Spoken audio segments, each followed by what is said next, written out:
welcome to another week of at-home learning activities with yours truly.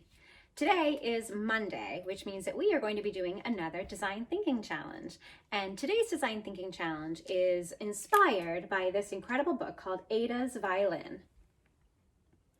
This book, I was introduced to it by the librarian at my school, and it is amazing. It is a true story, an incredible true story about the Recycled Orchestra of Paraguay. In the description for this video, you will find a link to one of the performances of this amazing orchestra, and I highly recommend that you watch it to see what the people in this story were capable of. I'm not going to read you this whole story. If you're interested in it, though, you can find other people reading it on YouTube.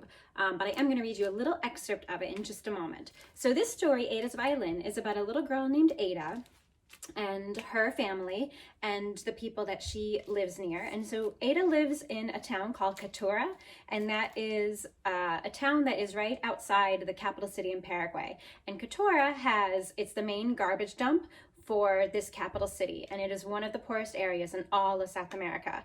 And in this story, Ada's Violin, when Ada is 11 years old, her grandmother sees a sign in town that is offering music lessons to children, and Ada gets very excited because that's something she's never been able to have before.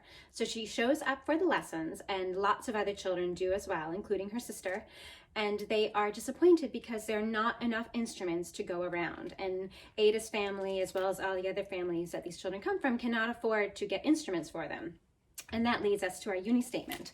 So our Uni Statement for this story is that the people of Catura, they need a way to make instruments because the children of Catura want to play music, but they don't have instruments. Now I'm going to read you a little excerpt to show you how they solved this problem because it's really amazing. So here we go. Watching the children play amid broken glass and rusty metal, Senor Chavez knew he had to do something. He remembered a band called Les Luthiers that made its own instruments. That was it. He asked Nicolas Cola Gomez, a ganchero and carpenter, for help. Senor Gomez found a discarded drum with a big hole in it. What could he use to fix it? He picked through the trash and discovered an old X-ray film. Would that work?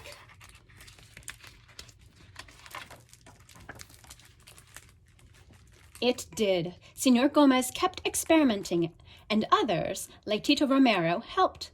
Inventing instruments wasn't easy, but they fiddled around, discovering which materials hit just the right notes. They transformed oil drums into cellos, water pipes into flutes, and packing crates into guitars.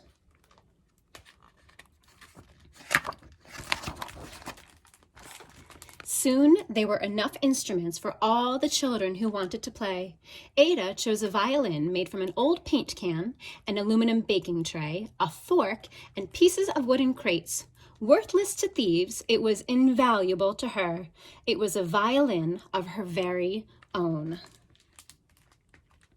Now, if you go on that video, you can get a really good look at lots of the instruments that were created. So that's our inspiration for today, because today our challenge is going to be to find a way to make an instrument. So let's take a closer look at how you're going to do that today. Before you get started, there's something that I wanted you to know about instruments. Instruments are sorted into different categories, but for our purposes today, we're going to think about 3 different kinds of instruments. There are percussion instruments, and those are instruments that work by hitting things. So like a drum is a percussion instrument, cymbals are percussion instruments, the triangle is a percussion instrument, shakers are percussion instruments. Then there are string instruments, and those work when the strings vibrate. So you pluck them or you bow them, and it makes the strings vibrate, and that is what creates the sound. There's also woodwind and brass instruments, and those work by making the air vibrate. So if you think about a trumpet, you blow into a trumpet and the air goes through and then it's channeled in different directions and comes out. If you think about a flute, you blow into that. A saxophone or a clarinet, all of those use air to make the sound. So that's some good information to have in your head as you are planning for your instruments. The first step today, just like it was the other day, once we defined our problem, it's going to be how can you make an instrument? And so next you're going to brainstorm. I'm going to show you in a minute what your brainstorm could maybe look like today. After you brainstormed a whole bunch of possibilities, then you're going to gather supplies. And when you gather supplies, I really want you to try to think like a materials engineer. When you have some stuff sitting in front of you, I want you to evaluate each one and say, what could this be good for? How can this make sound? Could these two things together make sound? What could this be good for? That will help you decide what is the right material for your instrument. And that is exactly what materials engineers do. They design and decide on materials that work for the situation they need. Then you get to do the fun part, prototype it. That's when you're going to be building your instrument. After you prototype it, after you build it, you're going to try to play it. But this is where testing comes in.